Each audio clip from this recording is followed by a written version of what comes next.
Hey, hey, what's going on, guys? What's up, Chad? What's up, everybody? How's it going? How's it going, Kyle? Good, man. Uh, what's new? Well, it's always boring in THORChain land, right? The road to Valhalla is a Yes, boring one, right? yes. Every week, very bored. Should we? You want to start off with the incident response from today, from the trading pause, which is going on right now? Yeah, yeah, sure.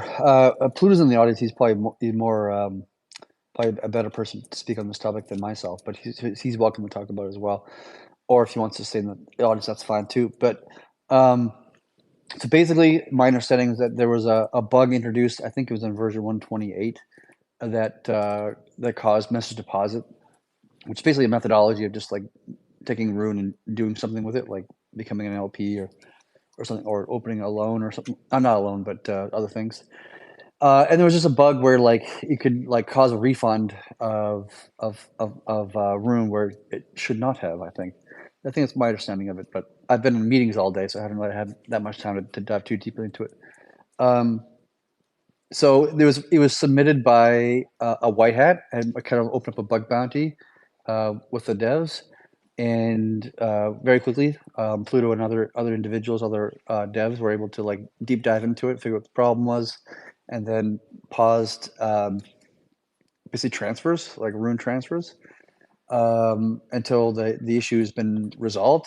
And to be honest, like I think I mean, I was just very happy with what happened today in a lot of ways. Like it was a thing of beauty just to see that a bug was submitted through a Mutify report, and then devs dived into it. They did a really quick triage of it. We made a quick pause on the protocol to ensure safety of all the funds and all that kind of stuff.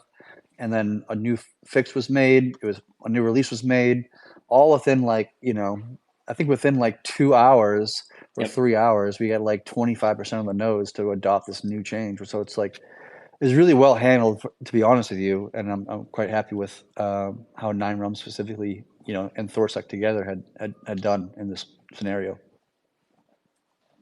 Yep, that's pretty similar to my understanding of it. Just a bug affecting message deposits. So originally, uh, message deposits and message sends of Rune, which are basically the two methods you can call to either just send Rune from one account to another, or to deposit Rune into a module. So that's doing a swap, but not just Rune too. It also affects synthetic assets and derived assets. Right. So those were originally paused, but then the decision was also made to pause trading globally because since we're paused, that's what arbs use for arbing the pools, obviously. And you could still arb with L1s, but streaming swap quality would be very much degraded, and quotes. Really, the main effect here would be that quotes would be giving a very um, optimistic estimate of what you're getting out based on the understanding of being able to arb every single block.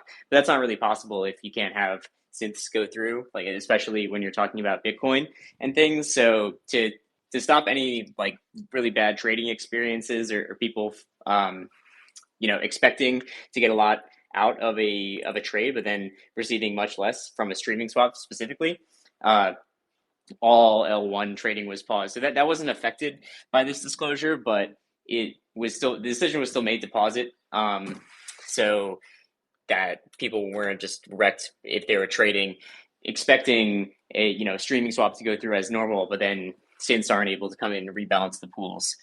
So yeah, it was about 2 hours from the initial disclosure to the patch being out, and I think we're doing pretty good on adoption right now. Looks like about 70% adoption of the new version. So there's still a couple nodes that need to update, but looks like we're pretty close to a full trading unhalt once that gets fully adopted.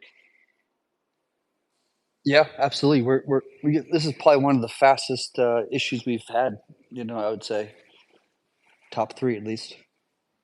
Yeah, shout out to the Nine Realms team and to the Thorsec team, and obviously the White Hat who goes through Immunify and submits these bugs. It's an important part of the whole security apparatus of THORChain, being able to make responsible disclosures, and then devs are very much on top of it to make sure funds are safe. Yeah, 100%. I was actually at the time that came through. I was actually in a meeting with. I have regulatory lawyers that I have to deal with some fucking horse shit from government, but like, so I wasn't available at the time. So I was thankful that others were. You know. Yeah, they got it nailed down super quick, and patch was out very shortly. So yeah, thanks to everybody who's like involved with that, and I think that's pretty much it for the disclosure. Everything is fully contained. Obviously, funds are safe, so just waiting on the adoption of the new version for trading can be unpaused, and then we get everything back up and running again. Yep. What's next in the? Next we want to talk about? I figured you wanted to talk about just general lending adoption. I don't know what else is on your mind. I've kind of just been heads down focusing on integrations and things. So like I've just been doing a bunch of work for that. We just shipped we had Twitter Space yesterday with Giddy Wallet. They just shipped a new integration yesterday for THORChain with Bitcoin swaps, and yeah, their team is super cool. Really like talking with them. So if you haven't listened to that Twitter space, then it's up on the RSS feed and up here on Twitter. So you can go back and listen to it. And so they just shipped a new integration, and then we have obviously like more in the pipe that we're working on. Well, two things we can talk about is one would be the lending. I think that's probably on top of most people's mind, and the other thing that's kind of like happening, in the current moment or being worked on at least, is the idea of of um, this idea of like instant swaps with like zero confirmations and skipping the outbound delay via UIs being able to bond up their room to kind of speed things along for their experience of their users. That's the other thing we could talk about, but probably lending is probably the most thing people want to talk about. Yeah, I mean, how's lending going so far in your opinion? I've been seeing lots of loans being taken out every single day, pretty decent size. And yeah, it seems like everything's been going well from where I've been just looking at new loans coming into the system. I've seen a lot of discussion of it on Twitter, Yep. yeah, especially in the Bitcoin community, and people shedding their thoughts about it from all different kinds of angles. Yeah. I mean, I'm personally very excited about it. Like the data thus far since we kind of flipped the switch like 13 days ago or 14 days ago, whatever it's been, um, has just been just a lot of green flags, right? Like it's actually has been more successful than I would have guessed if you'd asked me like a couple weeks ago.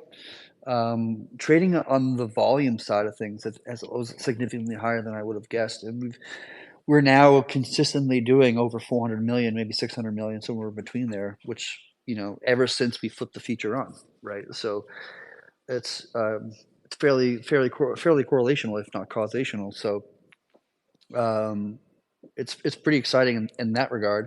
I think we've shown that the product market fit for this is very significant. Like I think we're now one of the biggest lending protocols in the industry. I think we're like top 10, I think, in terms of like the amount of debt or something close to that. At least from what I saw on DeFi Llama, I think that was true. But like we've grown so much, we've driven a lot of value into the protocol. Certainly, that's pretty obviously clear.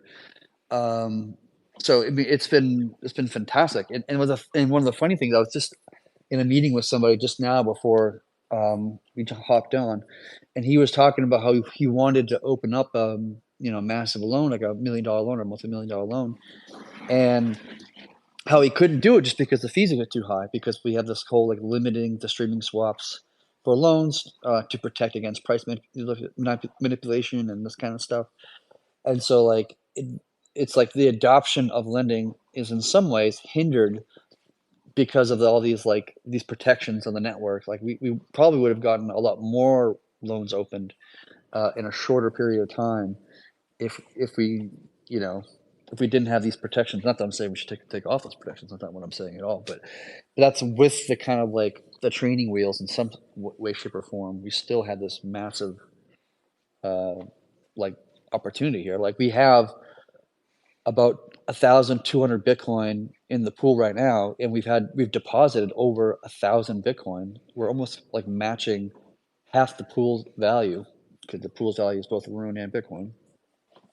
Which is about when we're about 50% the way through as well on the caps. So it's just like we basically opened up and loaned the depth of the pool, assuming we fill the rest of the caps over the next like 2 weeks or so. We basically filled up. We've got enough buying pressure on the Rune asset from lending that is the size of the pools, which is those pools took years to build that kind of liquidity have it deposited into the network. And we've just like redone that again, but did that in a very short period of time, like arguably maybe like a month in total, right? Something like this. Like that's ridiculous how much demand there is for this product, right? Now the question just becomes like how do we scale this thing safely, right? And do we want to scale it beyond the point that it's been scaled? I think that's just a question that we're just going to have to like wrestle with as a community and debate about as a community, and then come to some sort of consensus of like what are the next steps, right? If there are any. Yeah, for sure. I mean, I feel like after this big cap raise, like people are definitely gonna want to take a breather and just like see how it goes for a couple months, especially just being at the caps, like what the dynamics are of us, being at the caps, and I'm sure that anyone, even THORFi evangelists, would want us to take it slow and steady. If we are to raise the caps again, then to not make any kind of hasty decision to do that. Yeah, I mean that's a valid perspective to have for sure. So I think it's important. At least what I'm trying to do is I'm trying not to have any to have as little preconceived notions as I can Yeah. in entering it, and just waiting for the caps to be actually hit. And then once we have that, we can do a bunch of analysis like myself and Orion and whoever else wants to join in on the festivities, and just do a bunch of analysis of like what is the actual behavior. Do we want to wait, like as you said, take a breather, maybe wait 6 months, to see what the behavior is after 6 months, blah blah blah, of the new loans that came in. Maybe we want to say we're going to leave it as is until like the next bear market, right? Maybe we don't want to raise the caps. We just want to see what the behavior is in a bear market situation rather than a bull market situation, and then not take on additional risk at that point. But we have proven, and it shouldn't be too much of a surprise, but we have proven that this is something that the industry is very um, responsive to, and can drive a significant amount of value into the protocol and into the Rune asset, into the pools and all that kind of stuff, into security, into the swap volume, into the TVL. Like all those things are Hmm. like just pushed to their like to a max, right? I think all of those things, except for like maybe the room price and is probably, or maybe the TVL, but like almost every fundamental KPI that we have is close to or past an all-time high. And I think it's fair to say that lending was one of the strongest contributors to that. Lending and probably streaming swaps as well. One thing that you mentioned, which I've been kind of paying attention to with all the big loan opens, is just the protections of a couple different things. First, being the derived asset pools, um, like and streaming loans, which I think are not super understood by a lot of people, just because there hasn't been a ton of like comms about these types of things. But it really has given me a lot more peace of mind knowing that I really don't think like any kind of mass exit or any kind of manipulation is possible through lending, just because of the design of streaming loans in particular, but that's in combination with the derived asset depths. So like as more volume goes through the pools and as more people take out loans, we saw the derived asset depth shrink a lot. So Yep. the derived asset depth was like 22 million or something. That's like the combined depth of all the stablecoin pools for Yep. Tor. So once you take out a loan, there's like 4 swaps or something like that have to happen. Right. So you're paying a slip a couple different times, and if there's not a lot of volume going through the pools, you're not you're still paying slip 4 times, but you might have a lot of lot of streams that you're able to break that trade up into. But when the derived asset depth shrinks, not only are you paying the more slip, but your stream doesn't get streamed as much. So you might only get two or three streams for your swap, as in like sub Right. swaps. So if you're doing Right. $1 million trade or $1 million loan, you're that's a lot of slip.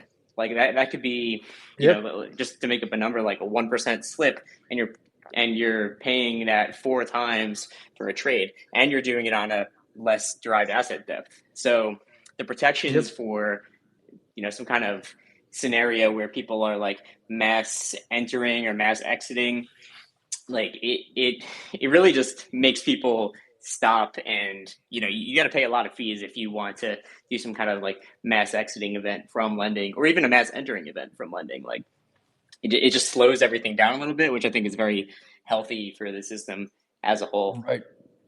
Right. Even in like in a mass exodus scenario, if the fees you're paying is more than 50% of the collateral, right? Then it doesn't make sense to close it at all because you would burn, $1,000 and then you would get back $1,000, right? Of BDC or whatever it is.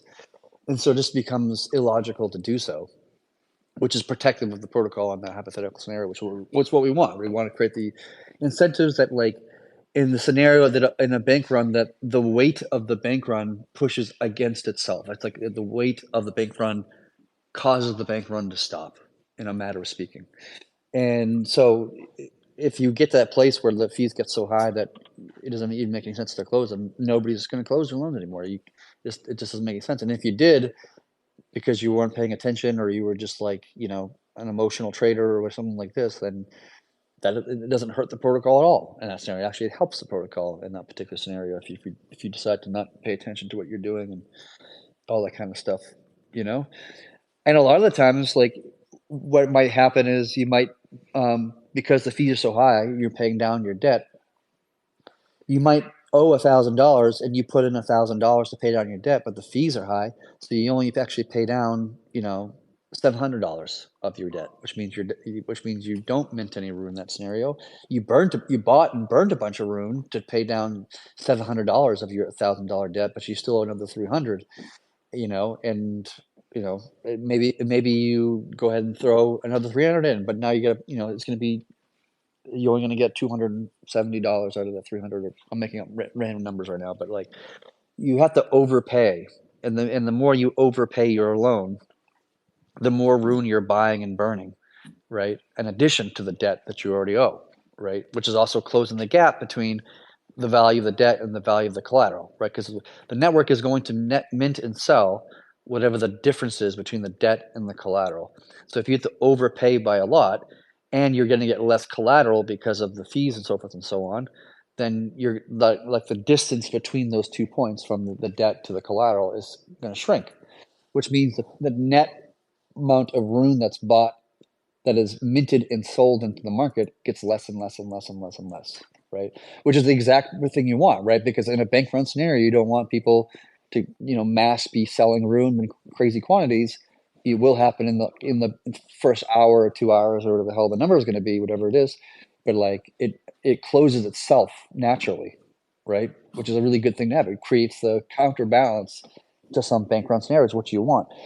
In Terra's case, it had the opposite scenario, right? Where it was incentivizing people to leave now because you get a better deal now than you get in an hour or tomorrow. In our case, it's the reverse, where you're getting a worse deal now and you're being emotional. You're moving value from the impatient to the patient in that scenario. And then if you're kind of more of a patient person and less kind of emotional, then you can leave tomorrow and get your full debt. Your full collateral. So it's just like, it just creates the proper incentives you want to create in that scenario. Yeah, 100%, man. I've been getting more bullish on the lending design as I've just been seeing people, enter and exit, and especially just seeing the depths contract, but then the streams also contract with it. It just shows to me that you couldn't take out a $10 million loan and then try and do some price manipulation thing, and then try and short room while you're paying it back, and causing this FUD Right. scenario. Like I don't think a scenario like that would really be really be viable to pull off just because of No, the it's crazy amount of fees that you'd be paying, especially just slippage on a pretty shallow pool with four plus swaps. It'd be pretty crazy to attempt something like that. yeah, no, it would be very capital inefficient to do it that way. If you wanted to launch that type of attack, it's actually more capital efficient just to buy a fuck ton of Rune, dump half of it, into Bitcoin or something like this on the exchange on THORChain, and then short the other half on, Binance or something like it.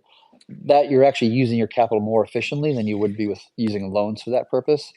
So if anybody would do that, they would not do it with loans. It doesn't make any sense to do that with loans. You would just be burning Yeah. a lot of money, you know. Yeah. Speaking of shorting Rune, there's perps just opened on DYDX for THORChain for Rune. So Yeah, that's they're awesome.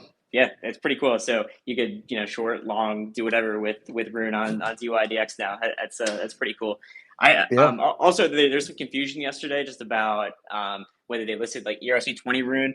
That's not so they use just a price feed. Like they have no concept of native Rune. They have a native Rune price feed, but there was some confusion because I think they use like there's Squid and Axelar's like ERC20 token list, which had ERC20 Rune in it, but I already got in touch with their team and they're going to be they already have a PR up to take out ERC20 Rune out of there to just remove confusion from whatever products that they have that they use that list. So, hopefully that didn't confuse anyone too much yesterday. So yeah, sorry yeah, about no, that. But the perps are open on DYDX. So if you want to trade Rune with leverage, then it's a great place to go. yeah, that's great. Especially because, to my knowledge, and maybe this one I missed, but that's the only one that's decentralized that I'm aware of for Rune. There's another one I'm not aware of. I don't. I really doubt there's anywhere else that you could trade Rune perps in a relatively decentralized way. Um, Yeah, I'm yeah, actually I not too think. sure how centralized or decentralized DYDX is. I won't comment on like if they're decentralized or not, but I think they're by the most decentralized solution that's on the market for perps. Yeah, I think it's great because like for Americans, kind of hard to short or long Rune. I think, right? I'm not. Maybe you could do it on Kraken. I'm not really quite sure. You DYDX is can't not available to Americans, so really. you can't. I mean, you can't just use it from an American IP address. You get Well, what I'm saying? you can get yeah if you've got a VPN or something like that, maybe you Yeah, could. I mean, Not they say their service is not available to Americans, and that's yeah, something that they make pretty clear. not that I'm condoning anybody to participate in things that they should not to be, but but I think that's beneficial. Yes, they're protecting Americans from shorting Rune too much, or from logging Yeah. it. Right. Yeah, but in general, like people always ask this question about shorting Rune and like causing market problems. But in general, like at a high level, and we've been talking about this on the project for a long time. Like it was, if you read the economics white paper of THORChain from the early days, we specifically talk about how we want THORChain volume to be the majority of that volume to be on THORChain rather than be on Binance or something else. And the reason why that is because you want that to be the dog, not the tail that's wagging the dog. Do you know what I mean by that? If that makes any sense? Like Yeah, it's you want hard. THORChain to be the primary market of You Rune. want THORChain to be right, because you don't want. You can't really. It's not. It's very difficult to significantly push the price of Rune on a secondary market than it is on a primary market. And so that's and because it's not enough Rune, in a secondary market to be able to short it in a way that's profitable. That's kind of at least part of the thinking we've been thinking about for a long time. Yeah, I mean, also like these perp dexes don't actually trade spot. Like they're just trading on price feeds, Right. and Right. like I'm not really sure that how the underworkings of DYDX works, but they're not trading spot at all. It's just a derivative market, obviously. Yeah. Right. Well, we've never seen that yet, and I don't expect Yeah. we would, to be honest. The THORChain account actually tweeted yesterday that I mean it could be an interesting idea that if you're an LP, then you could maybe be a little bit more delta neutral by shorting Rune while providing liquidity or some other type of strategy Yeah. involved with that. So there's probably some interesting strategies that could come out of like just increasing access to Rune perps. Yep, that makes sense. I think for some people who are more advanced, in the way they handle their assets, that could make sense. For most people, this is probably too, Yeah, heady for sure. to you know. Yeah, it totally makes sense. If anybody in the audience wants to get on stage and ask questions about lending or whatever else, you guys are welcome to, of course. Yes, getting someone up here right now. And if people have questions about just like the disclosure from earlier or anything else, then feel free to come up. Vinayak, what's up?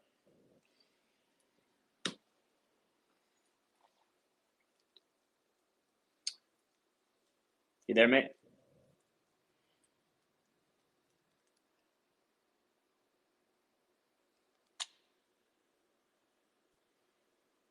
Maybe not. He's missing in action. You're muted, buddy, if you're trying to speak. Here, bringing up Benjamin. Hey, what's up? Hi, can you hear me? Yep. Yes, All right. sir. I would like to know some more about the rune burning and how that works with lending, if that's all right. And if that's a bit too boring of information, someone can send me that via DM, but that's something I haven't figured out yet. No, we can talk about that. Kyle, do you want to do that or want me to? Yeah, I mean the basic concept is that when you take out a loan on THORChain, that collateral, like you put in 1 Bitcoin to as collateral for lending, that Bitcoin gets swapped to Rune and then burned, and then Rune is minted on the other side to mint your debt. So there's a couple more steps in there, but essentially, as loans are taken out, that burns Rune, and as loans are repaid, that mints Rune to give you back your collateral. So the minting and burning is just a byproduct of the way that derived assets work on THORChain, and that's how your debt is stored and recorded, and how your collateral is stored as well. There's a bunch of docs out there. If you go on docs.thorchain.org, there's a whole thing on lending. There's some really great YouTube videos by Grassroots Crypto, and there's some Medium articles, and there's a lot of information out there about like how lending specifically works. Yeah, we might actually want to have Graduate Crypto create like a new video because lending has changed a bit since the last video we made. So it might make sense to like throw up an update or a new video or something like this. Yeah, I haven't seen a Grassroots Crypto video in a minute. I need my fix. You need your little cocaine fix. Just tap it into the veins. Yeah. Actually, this is something that we were talking about kind of recently, not specifically related to this, but just talking about just getting more content out there about just like THORChain's mechanics, because obviously this is a pretty complicated project, and making it easy to understand is pretty essential. So just like creating some new YouTube videos, especially just on the basics, like the economics of THORChain, like what Rune is, how the network functions, and yeah, I mean, I think it'd be a great idea. So if people that are in the community, they know, people that makes those type of videos, some like really high quality, like explainer videos with graphics, and they want to work with us to create some kind of content like that. Definitely send a DM to either me or Chad or somebody else on the team, because I think that would be some really good content to start putting out right now. Now that the network's been live for more time. There was a really good Finematics video in the past about like the basics of THORChain, but obviously there's been so much that happened since then, like synthetic assets and obviously like savers and lending. Like there's a lot of basics that I think can be covered in some videos to help explain THORChain on just a more basic level for people that don't have 2 weeks to read all the docs and catch up on 5 years of Discord and things like that. Yep. May Absolutely. I Yeah, just ask one more thing about the lending? sure. Go Go for it. So practically what you're saying to conclude is that the more that has been lended out or the more someone took out loans, the more that happens, there's less rune circulating. So maybe that would also help this price incentive to the coin going up. Simple as that. Yes, every time a loan is open, the collateral market buys a bunch of rune and then it burns it from supply. So you have the like the market cap, you're selling the Bitcoin, so the market cap of Bitcoin is going down, and then you're buying rune, which the market cap of rune is going up. And the math of that is actually more complicated than it sounds, but that's in effect what's happening. And then on top of that, you're also reducing the supply of rune to be, less. Market cap is staying the same at that point, but the price per token is increasing by some amount depending upon the scenario. And so that just accrues value into the protocol in that sense. Now, from the result of that, you now have the rune that's used to secure the network, the bond, is now the dollar value of that has increased by some percentage, whatever the hell that number is. The pool is also increased in depth because the rune size increased, and so arbitrage will then arbitrage add more Bitcoin to the pool or Ether or whatever the thing is. And you've just increased the volume of the network as well. You have more trading happening.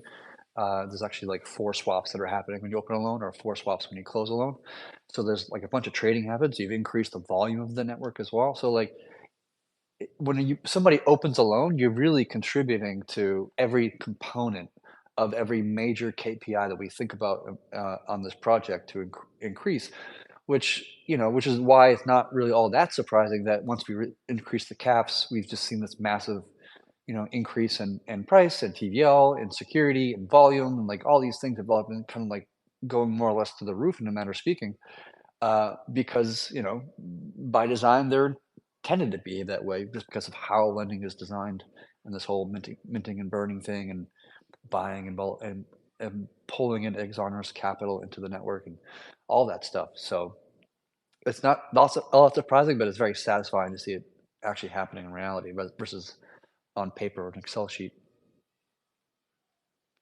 Hey, that's crazy. Can you hear me okay? I just have a quick question. Yeah, Go for I it. can hear you, John.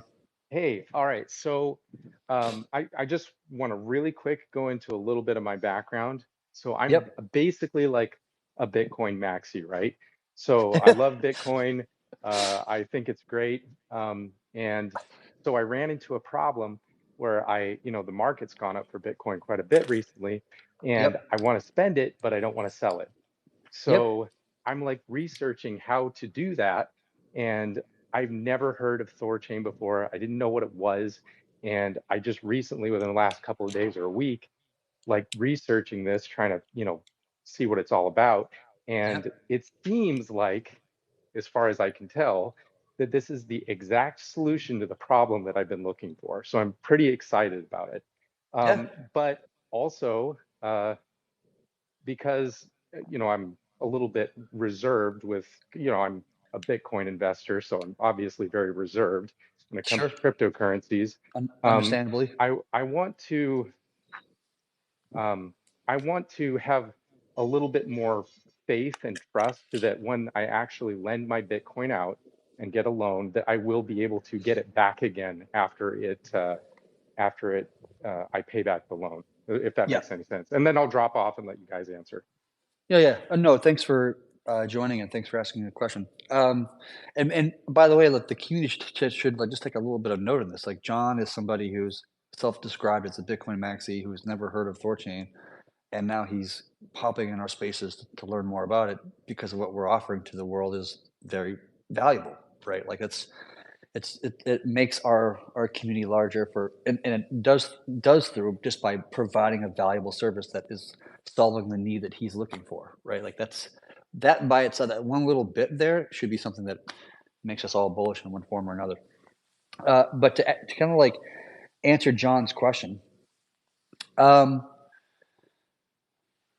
I understand, especially from the Bitcoiners mentality, the idea of being reserved around your Bitcoin, right? Because Bitcoin, probably more than any other asset, historically has had more situations or problems where, whether it's Quadriga, whether it's Mt. Gox, whether it's FTX, whether it's BlockFi, whether it's Celsius, whether it's this or that, where your Bitcoin got rugged, right? So I totally get where you're coming from, and I share your general sentiment of being cautious and reserved and all these things, and then that's why I don't really get offended or upset about Bitcoin maxis who are like yelling on Twitter about THORChain being a scam or whatever, or whatever phrase they're using.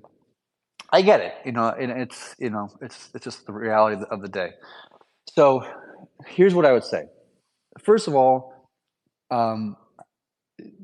study as much as you can, understand the mechanics of play.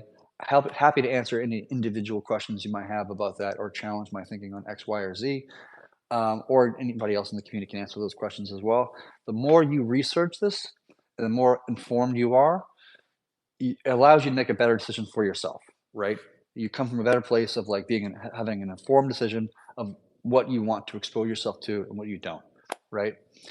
And so maybe you want to maybe not go all in and put all of your Bitcoin in a THORChain. Like if you want to do that, I suppose you can. If you don't want to, you don't have to either. But maybe you want to start with a small percentage, right? Just to kind of get your feet wet or something like this.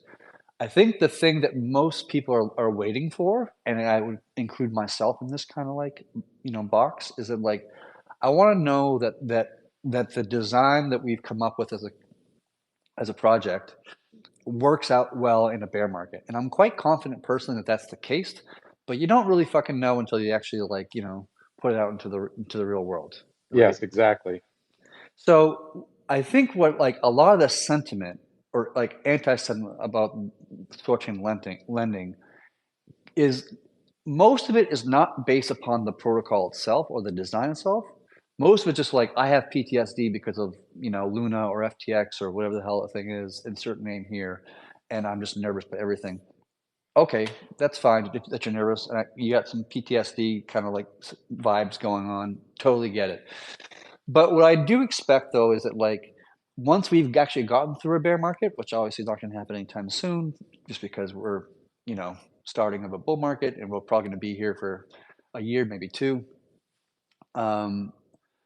It's not going to happen anytime soon. So if you want to kind of stay afar for a while and wait to see what happens in the bear market, or at least understand at least my argument of why it would be fine in the bear market, and we can actually do the mathematics and calculate it, because it's not that hard to do the math.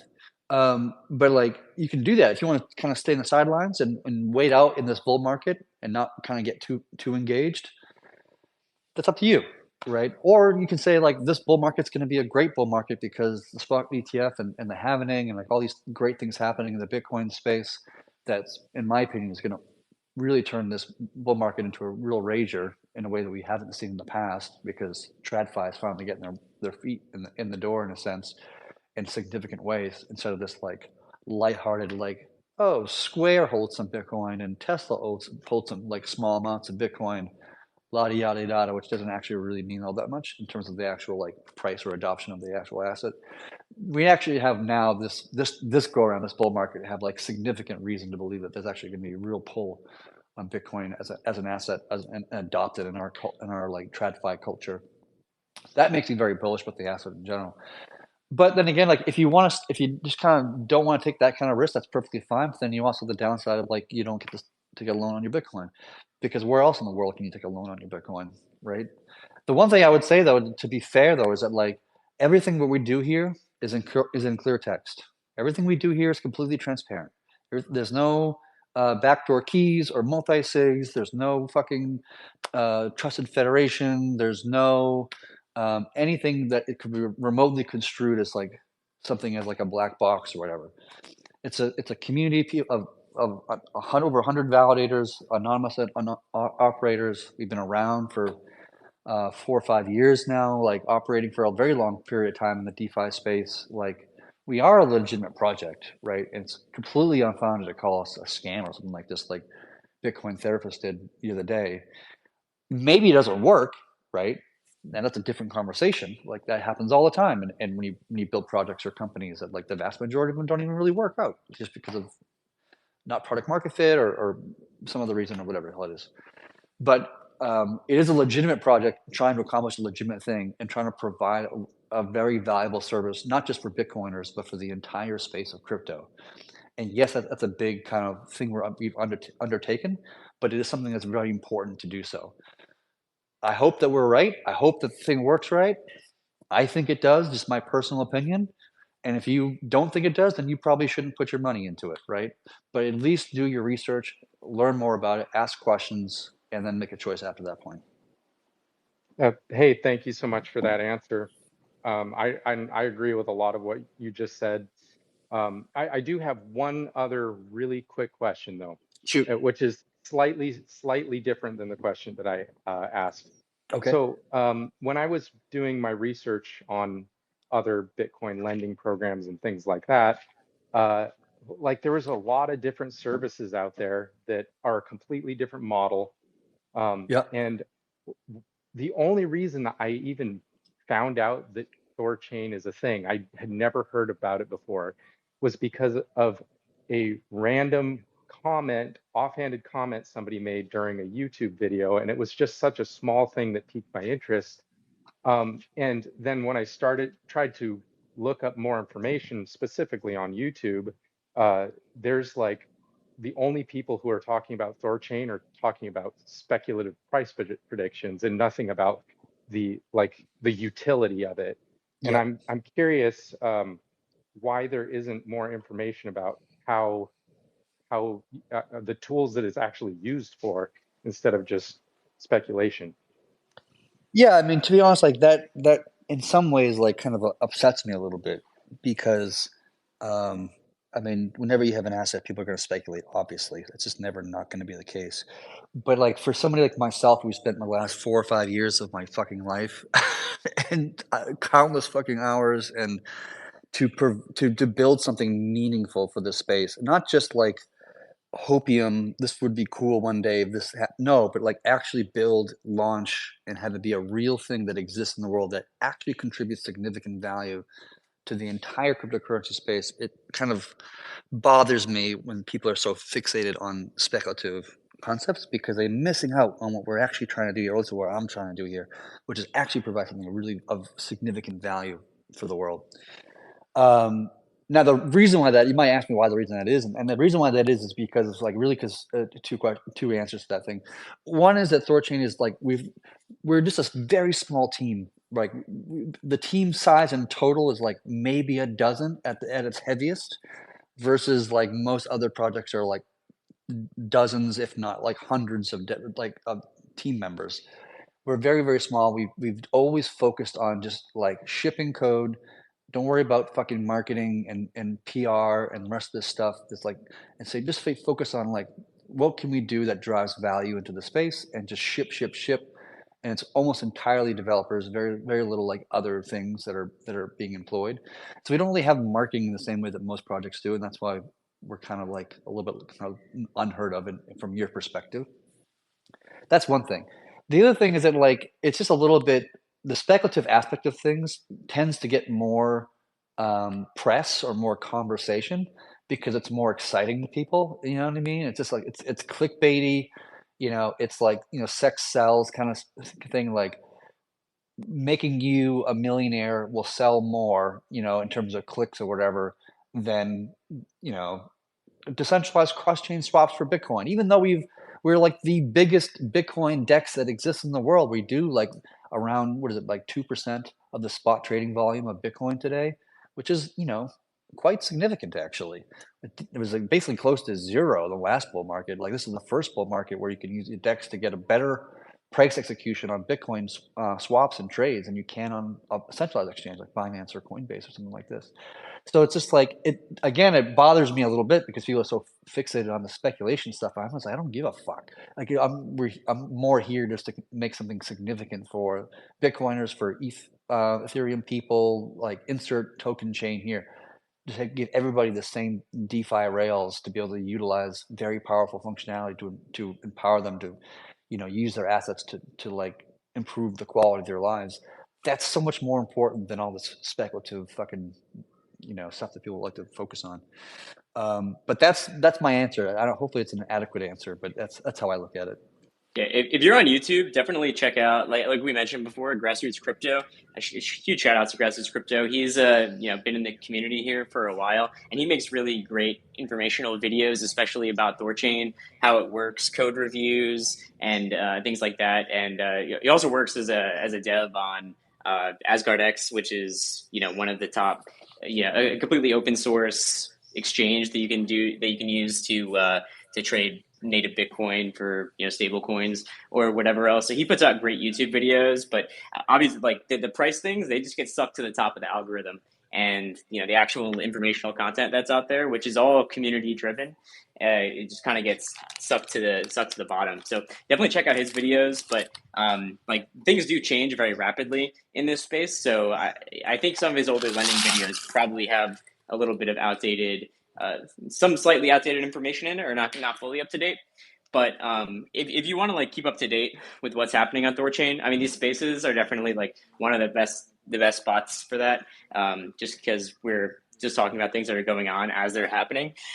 But also Discord and so the developer Discord is like where all the cutting edge things happen in GitLab, where commits are actually being posted and new updates are coming out every couple of weeks with new features and things. We post announcements on Medium, and all these links are in the THORChain bio here in the link tree. There, everything goes up there. All the announcements, every project that's using THORChain as infrastructure for swaps and for savings product and for lending. So there's a lot of resources, but they're definitely more difficult to find than people just talking about price, because everything's very community driven in this space. Yep. Especially because THORChain is just infra. Like THORChain, like all of us here, me, Chad, and the Nine Realms team, it's all just building infra for other projects to use. So it's not even like there's some core product where it's like, oh yeah, this is THORChain. Now download the THORChain app and use it. We just build the infra for Shapeshift and for AsgardX and for THORSwap and for Trust Wallet and whoever else wants to use it to go and use. So it's not even like there's a core app to point to and say, here's where you get all your stuff. We just built it, and then it's up to the interfaces to actually attract users and to explain the product and all that type of stuff. Yep. Can I compliment your guys' community though, just for a quick sec? Because during the DeFi summer, I think it was 2020, because of all the screaming Thor chads around there, a lot of people got all the hype for the price speculation, but I think a good amount stayed in for the tech after all as well. Yeah, thank you, Benjamin. Yeah, I think like what's interesting is like in many ways, like John is kind of a really great example of like the value of what it is we're trying to like. John kind of embodies that to some degree, although I'm sure he doesn't really intend it, but like he's talking about how he's a Bitcoin maxi and he wants to use his Bitcoin and he wants to like take a loan out. He doesn't want to sell his Bitcoin. He wants to take a loan out, but he wants to like, maybe he wants to buy a car, maybe he wants to buy his girlfriend a ring or whatever it is that he wants to do with his personal life. And it sounds like this excites him to allow him to use his Bitcoin to improve the quality of his life. If he wants to use it to kind of like 2x leverage himself on Bitcoin, he can do that, I suppose, if he wants. Nobody's going to stop you, of course. But like this is what gets me more excited as lending as a protocol, is because of its attributes, its unique attributes for borrowers. It's much more practical to be used to like buy a car or buy a ring or like whatever it is you're trying to do in your life to improve it, without worrying about getting liquidated or like interest rates like skyrocketing to 30% or something like this. Like you can sleep at night, which is such a crazy idea. Like I can take a loan out and sleep. You hit the nail on the head there with the car. So I have all this money and I could buy a car if I wanted to, but Yep.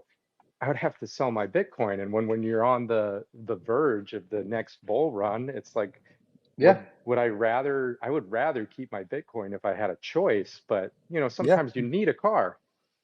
Right. 100%. I got a friend who coincidentally is in the audience who wants to use Bitcoin to buy a car. I have another friend who wants to buy a car. I have another friend, two more friends that want to make improvements in their houses, like replace their windows. I got another friend who had a medical emergency and had to be rushed into the hospital and didn't want to sell his Bitcoin to pay those bills. I mean, like, can you even think of a better product market fit for a crypto Well, and project? that's why I was saying when I saw what you guys were doing, I got really excited. I mean, I was a little bit reserved, but very excited about the possibility because I don't want to take a 15% loan out to buy a car when I have all of this money sitting in Bitcoin that I could use to buy a car. But at the Yep. same time, I don't want to, the fiat's debasing itself. I don't want to go there either. So, I Right. mean, I just got very, very excited about the potential of it. And my only you guys sound very genuine, and I have watched some of those grassroots crypto videos. It seems like a very legit project. But there is that PTSD you talked about before. Like Right. that's me. I'm right there. That's what's going on Yeah. with me. And nobody can blame you for that, obviously. Right. But what we're doing here is actually offering, like, so much of crypto is just crypto, like giving each other blowjobs. Do you know what I mean? Like, it's just like everybody just sucking each other's dicks in some ways. And here we're trying to talk about a feature or functionality, a protocol that genuinely improves the quality of life, not just like has people YOLO and fucking degen it up and whatever else. Like that's all great in some sense and useful for some, but like what we lost track of as an industry is like, and as Bitcoin beautifully started, was that like, let's think about how we can improve society, right, through this new innovation of like of a blockchain, right, that Satoshi kind of started us off on. And we're seeing how Bitcoin is creating such an amazing product market fit for the world as a whole, right? Uh, a hedge on inflation, a store of value. You can make a whole different list of arguments of why Bitcoin is valuable for the world. But it's hard to make an argument about why a lot of crypto projects in general are valuable for the world. You can say, oh, they're great because I get, perpetuals thing that does this and whatever. But like, it's really not having an effect on the quality of people's lives in some way, shape, or form, at least. At least it just enables another form of gambling.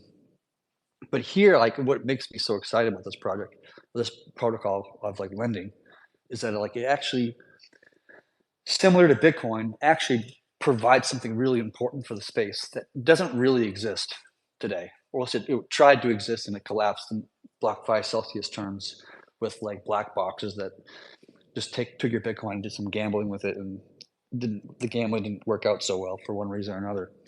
But here, like, at least everything's like in just everything that's happening because it's described to you in detail. And anybody who wants to review the code and validate these claims, everybody's of course welcome to.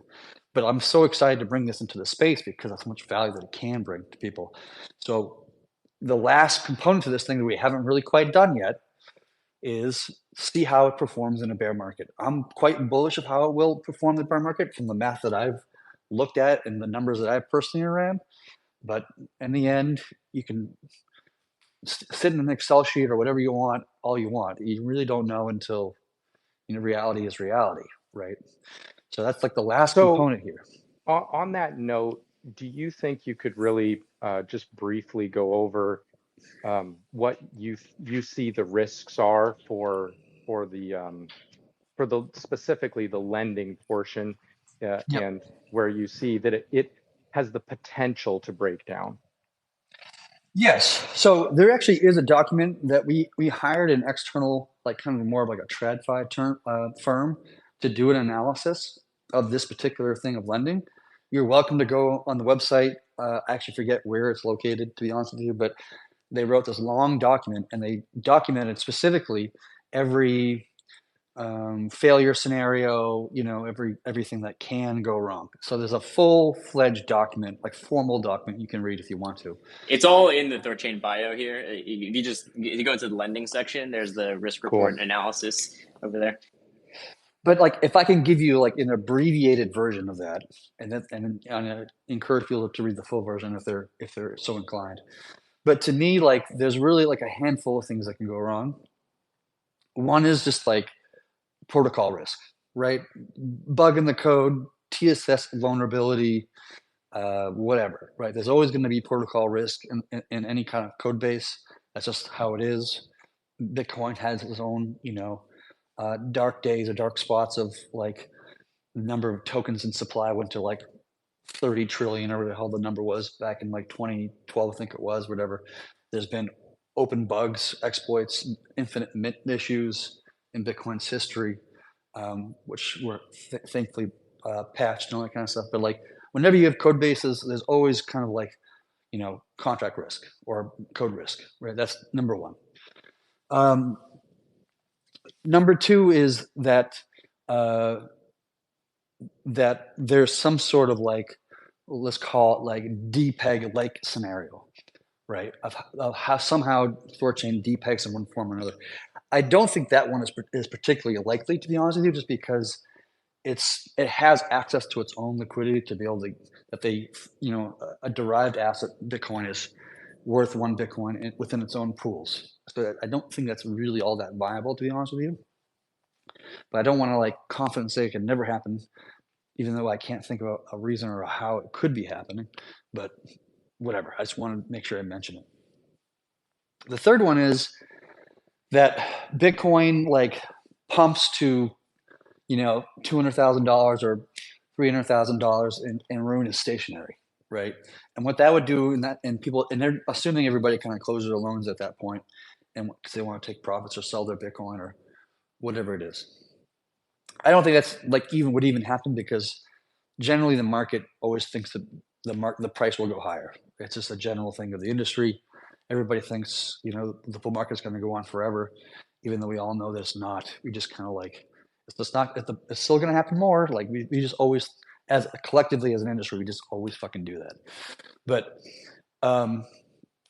historically speaking, like altcoins almost 99% of the time outperform Bitcoin in bull markets and underperform Bitcoin in bear markets.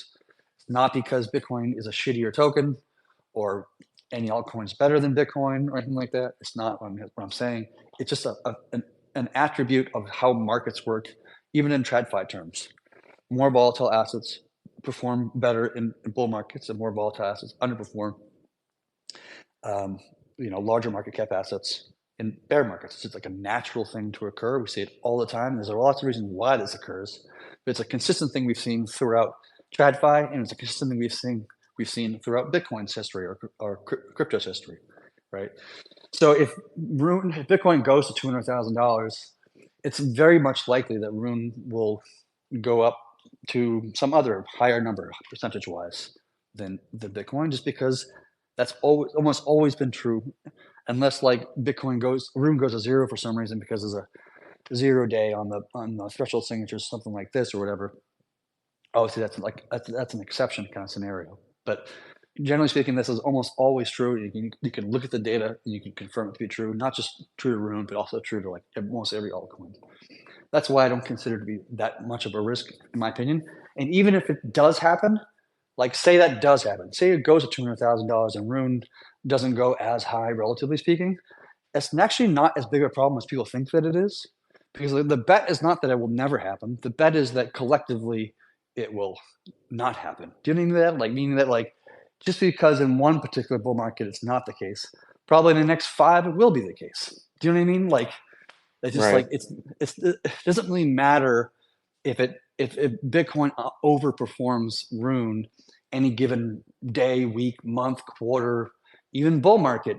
Like as long as it's true over the aggregate over a longer period of time, that's all we really care about, right? And I think that's inevitably going to be true based on almost all market data like supports this concept, right?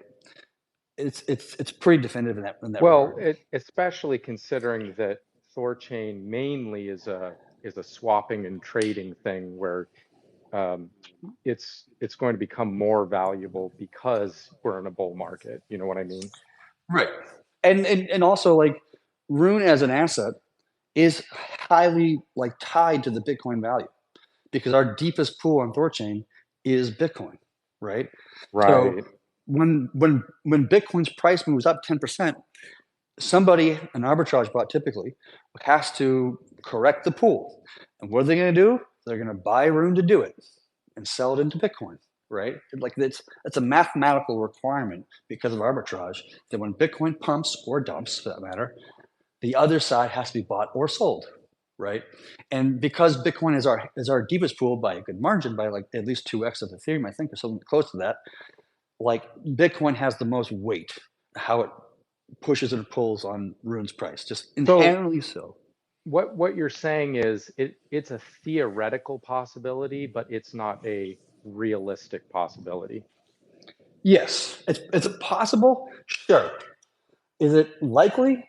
No, and the likelihood is all that matters. Because if it's likely, 9 out of 10 times it'll happen the way we want it to happen, and maybe the 10th time it won't. But that's okay. We don't care about that as long as it's greater than 5. I'm fine with it. Do you know what I mean? That's kind of how I think about it.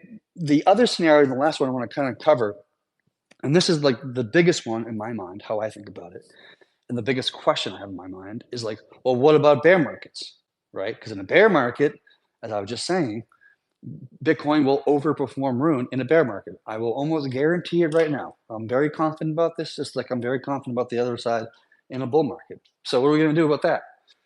Well, in that scenario, because the LTV is 50%, when Bitcoin drops by more than 50%, all those loans that it opened at the top or whatever price they opened at are no longer closable, right? Because why the hell would you spend $1,000 to buy $900, $800? Yeah. No, It's I'm completely right there with illogical. you on that. And the other really important thing is that, like in a bear market, nobody's doing fucking anything. Nobody's buying, nobody's selling, nobody's opening loans, nobody's closing loans. It's a fucking bear market, right?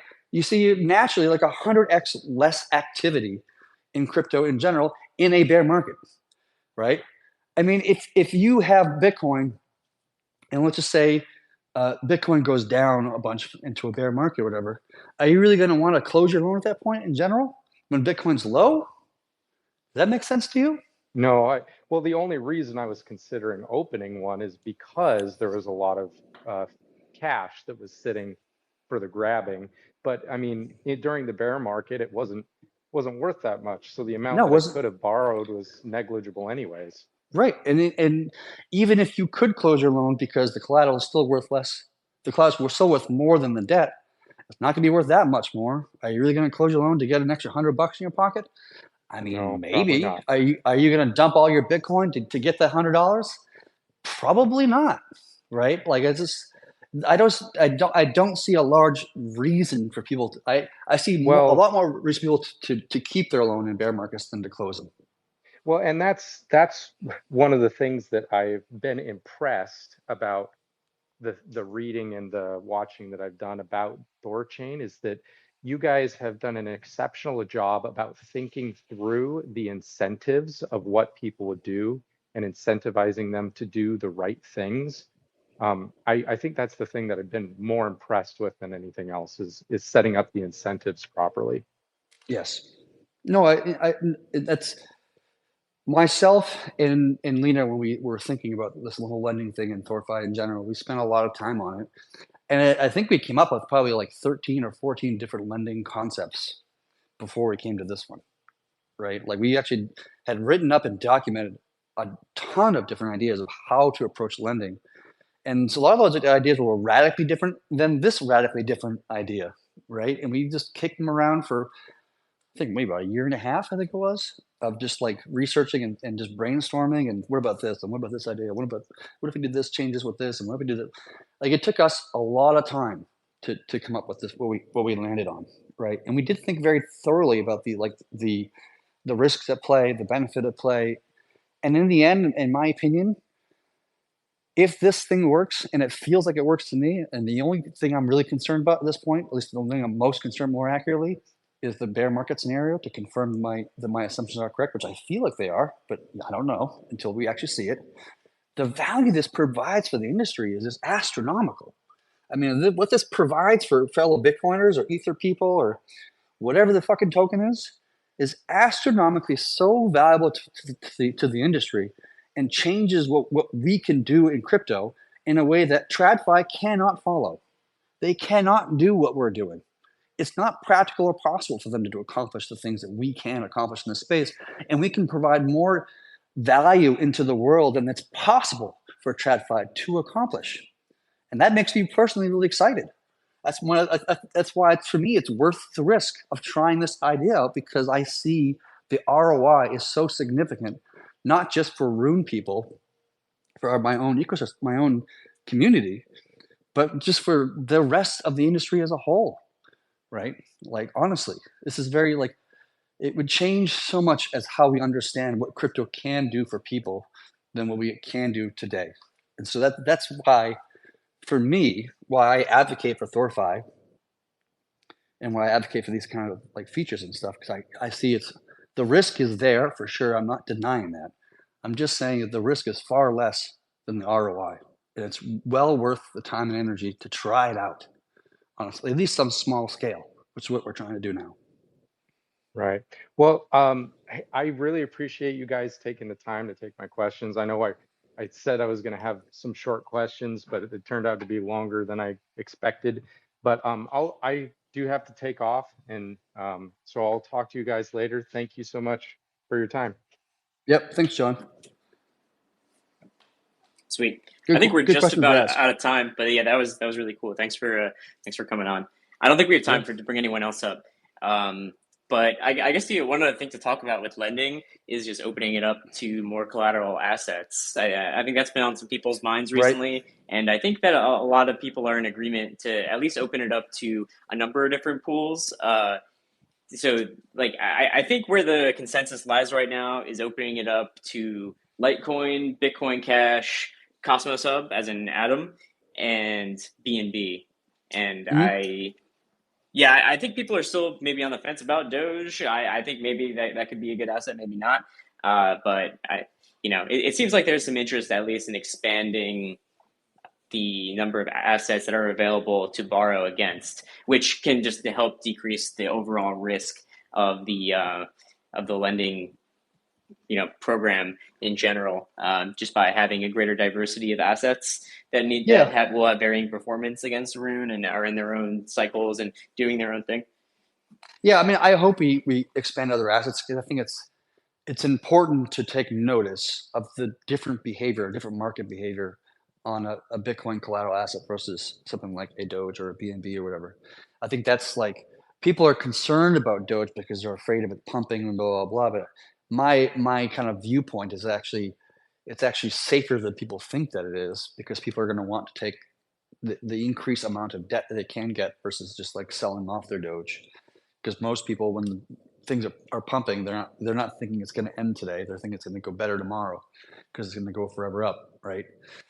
But we can't we have to test it to see if that works or not. Now, if we do end up adding BNB and Litecoin and BCH and blah, blah, blah, and Atom, whatever else, and then we also add Doge, well, how the math works of how much of the collateral space gets delineated per asset is that the more coins you add, in a matter of speaking, the less each coin has as collateral, right? So it makes, by adding a bunch of those and throwing on top the Doge side, you're going to have less space for Doge to be tried, like less, cap for Doge. So there's not much risk in Doge in the sense of the protocol, because the amount of Doge loans that can exist in the network, it's just not that much, right? So the amount of damage it can cause to the protocol, not that much either, right? But we can at least just, like, on a small scale, just test what the behavior is. And when Doge pumps because Elon Musk is like, yelling about it or whatever the hell is happening, we can just see it. Like, how do people react? Did they close the loans at all? What percentage do close the loans? What percentage don't? What percentage close and then reopen? Which percentage close and then sell it on some exchange or whatever? You can actually do the analysis at that point to confirm or not confirm my viewpoint or somebody else's viewpoint in this whole thing.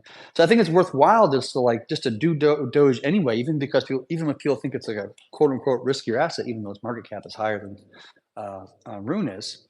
I think it's still worth the test just to see how it fares.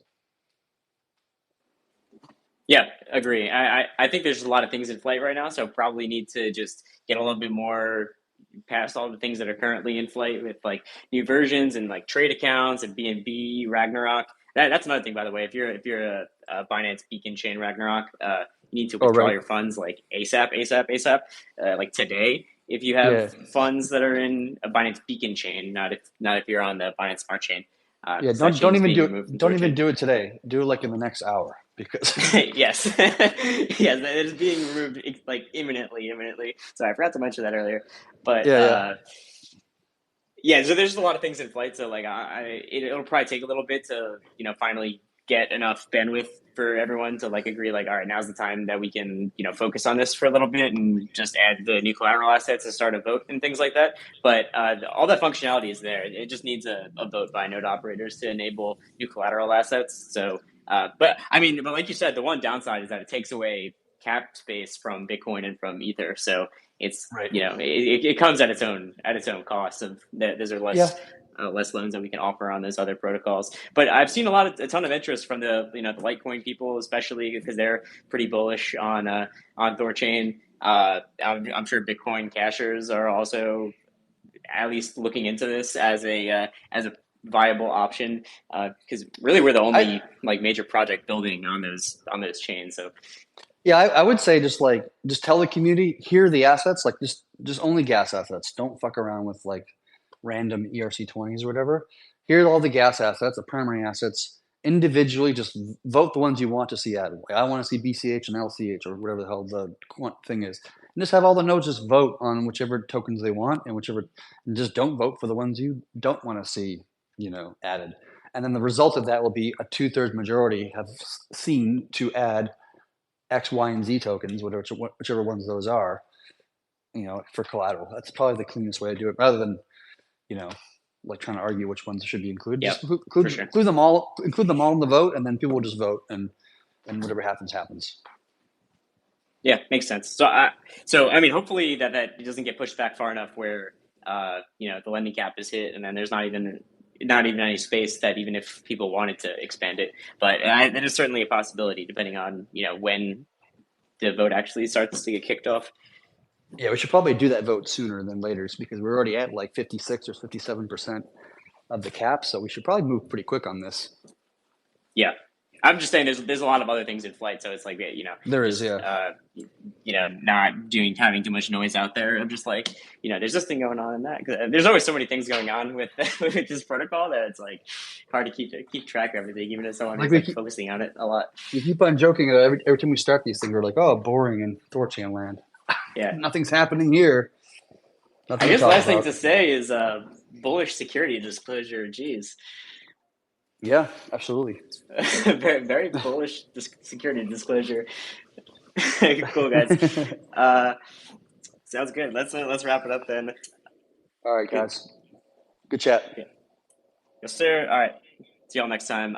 We'll post this recording on RSS. Make sure to subscribe wherever you get your podcasts, at Spotify, Apple, Amazon, any of your podcast apps. Just search THORChain Weekly Live, and we're up on there.